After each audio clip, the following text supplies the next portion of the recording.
السلام عليكم ورحمة الله وبركاته. بسم الله الرحمن الرحيم. الحمد لله رب العالمين. اللهم صل على سيدنا محمد وعلى آله وأصحابه أجمعين. الحمد لله رب العالمين. പരിശുദ്ധമായ വെള്ളിയാഴ്ച ദിവസം നബി സല്ലല്ലാഹു അലൈഹി വസല്ലമ തങ്ങളും സ്വഹാബത്തും മഹത്തുക്കളാകുന്ന ഇമാമിയങ്ങളും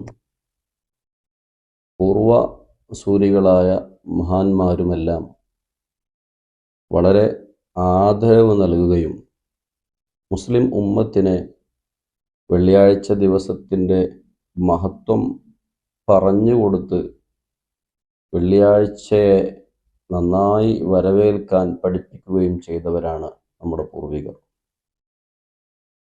കാരണം ഒട്ടേറെ മഹത്വങ്ങളുള്ള ദിനമാണ് വെള്ളിയാഴ്ച ദിവസം. ദിനങ്ങളിൽ ആദ്യത്തേത് ഏതാണ് എന്ന പണ്ഡിതന്മാരുടെ ചർച്ചയിൽ വെള്ളിയാഴ്ചയാണ് എന്ന് ഗ്രന്ഥങ്ങളിൽ കാണാം. അല്ല, ദിനങ്ങളുടെ അവസാന ദിവസം വെള്ളിയാഴ്ചയാണ് എന്ന് കാണാം. വെള്ളിയാഴ്ചയുടെ മഹത്വത്തെ പറഞ്ഞുകൊണ്ട് എത്രയേറെ ഹദീസുകളാണ് വന്നിട്ടുള്ളത്. മുത്തുനബി സല്ലല്ലാഹു അലൈഹി വസല്ലം തങ്ങൾ തന്നെ ചോദിക്കുന്നുണ്ട്. ബഹുമാനപ്പെട്ട സൽമാൻ റളിയല്ലാഹു അൻഹു റിപ്പോർട്ട് ചെയ്യുന്നുണ്ട്, അതദ്രി ലിമ സുമ്മിയ യൗമുൽ ജുമുഅ, യൗമുൽ ജുമുഅക്ക് എന്തുകൊണ്ടാണ് ആ പേര് വെക്കപ്പെട്ടത്? ബഹുമാനപ്പെട്ടവരോട് മുത്തുനബി തങ്ങൾ ചോദിക്കുമ്പോൾ സൽമാൻ റളിയല്ലാഹു അൻഹു പറയുന്നുണ്ട്, എനിക്കറിയില്ല നബിയെ. അതിന് മുത്തുനബി തങ്ങൾ പറഞ്ഞ മറുപടി, ലിഅന്ന ഫീഹി ജമഅ അബൂക്കും ആദം,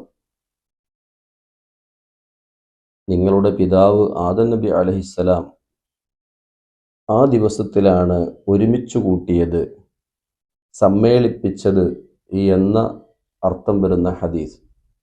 അതിന് ഒട്ടേറെ വിശദീകരണങ്ങൾ മഹാന്മാരാകുന്ന പണ്ഡിതന്മാർ നൽകിയതായി നമുക്ക് കാണാൻ കഴിയും. അതിലൊന്ന്, ആദം നബി അലൈഹിസ്സലാത്തു വസ്സലാമും ഹവ്വാ ബീവി റളിയല്ലാഹു അൻഹയും സ്വർഗത്തിൽ നിന്ന് വേർപ്പെട്ടതിനു ശേഷം ഒരുമിച്ച് കൂടിയത്, സുദീർഘമായ ദിനങ്ങൾക്കു ശേഷം ഒത്തൊരുമിച്ചത് വെള്ളിയാഴ്ചയാണ് എന്ന അർത്ഥം അതിന് കൊടുത്തതായി കാണാൻ കഴിയും. അതുപോലെ തന്നെ ഒരു നാട്ടിലെ ആളുകളെല്ലാം ഒരുമിച്ച് കൂട്ടുന്ന ഒരു സുദിനത്തെക്കുറിച്ച് സൂചിപ്പിച്ചുകൊണ്ടാണ് മുത്തുനബി തങ്ങൾ അങ്ങനെ പറഞ്ഞത് എന്ന് കാണാം. ഖിയാമത്ത് നാള് നടക്കുന്നത്, ജനങ്ങളെ മഹ്ശറിൽ ഒരുമിച്ച് കൂട്ടപ്പെടുന്ന ദിനം അത് വെള്ളിയാഴ്ചയാണ് എന്ന് രേഖപ്പെടുത്തിയതായി കാണാം. ഇങ്ങനെ ഒട്ടേറെ ഹദീസുകൾ അതിൻ്റെ പ്രത്യേകതകൾ സൂചിപ്പിച്ചുകൊണ്ട് നമുക്ക് കാണാനും പറ്റും. നബി സല്ലല്ലാഹു അലൈഹി വസല്ലം തങ്ങൾ പറയുന്നു, മൻ തവല്ലഅ ഫഅഹ്സനൽ വുളുഅ സുമ്മ അത്തൽ ജുമുഅ ഫസ്തമഅ വഅൻസത ഗുഫിറ ലഹു മാ ബൈനഹു വബൈനൽ ജുമുഅത്തിൽ ഉഖ്റ. ഒരാൾ നന്നായി വുളു ചെയ്യുന്നു, ജുമുഅക്ക് പോകുന്നു, ഖുതുബ കേൾക്കുന്നു, സാഗൂതം ശ്രദ്ധിക്കുന്നു എങ്കിൽ ആ ജുമുഅയുടെയും തൊട്ടടുത്ത ജുമുഅയുടെയും ഇടയിലുള്ള സർവദോഷങ്ങളും അദ്ദേഹത്തിന് പുറത്തു കൊടുക്കുന്നു. വസിയാദത്തി സലാസത്തി അയ്യാം, 3 ദിനം കൂടുതൽ ദോഷങ്ങൾ അള്ളാഹു അദ്ദേഹത്തിന് ഈ സൽക്കർമ്മം കൊണ്ട് പുറത്തു നൽകുന്നു എന്നും നമുക്ക് കാണാം.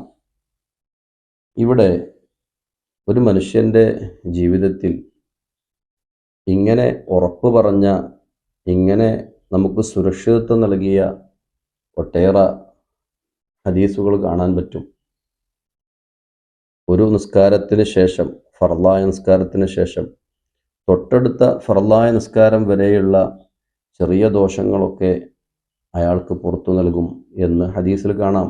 അസ്വലവാത്തുൽ ഖംസ് വൽ ജുമുഅതു ഇലൽ ജുമുഅ വറമളാനു ഇലാ റമളാൻ മുകഫിറാത്തുൻ മാ ബൈനഹുന്ന ഇദജ്തനബത്തിൽ കബായിർ. വൻദോഷങ്ങൾ ചെയ്യുന്നില്ല എങ്കിൽ ഇവയെല്ലാം മനുഷ്യന് പാപമുക്തിക്ക് കാരണമാകുന്നു. ഫർളായ നിസ്കാരങ്ങൾ ഒന്നിന് പിറകെ മറ്റൊന്ന് കടന്നു വരുമ്പോൾ അതിനിടയ്ക്ക് ചെയ്യുന്ന ചെറിയ ദോഷങ്ങൾക്കൊക്കെ അള്ളാഹു മാപ്പ് നൽകും. ഒരു ജുമഅക്ക് ശേഷം മറ്റൊരു ജുമഅ വരുന്നത് വരെ അള്ളാഹു മാപ്പ് നൽകും. ഒരു റമദാനു ശേഷം അടുത്ത റമദാൻ വരെ ചെറിയ ദോഷങ്ങൾക്ക് അള്ളാഹു മാപ്പ് നൽകും. ഇത് ഒരു വിശ്വാസിയെ സംബന്ധിച്ചിടത്തോളം വലിയ ആശ്വാസവും പ്രതീക്ഷയും നൽകുന്ന ഹദീസുകളാണ്. വെള്ളിയാഴ്ചയുടെ മഹത്വം ഉൾക്കൊണ്ട് അവ ജീവിതത്തിൽ പകർത്തി ഇബാദത്തുകൾ വർദ്ധിപ്പിച്ച് വെള്ളിയാഴ്ചയെ ബഹുമാനിക്കുന്ന പൂർവ്വസൂരികളുടെ കൂട്ടത്തിൽ ഉൾപ്പെടാൻ അള്ളാഹു നമുക്ക് ഭാഗ്യം നൽകട്ടെ. ആമീൻ. അസ്സലാമു അലൈക്കും വറഹ്മത്തുള്ളാഹി വബറകാതുഹു.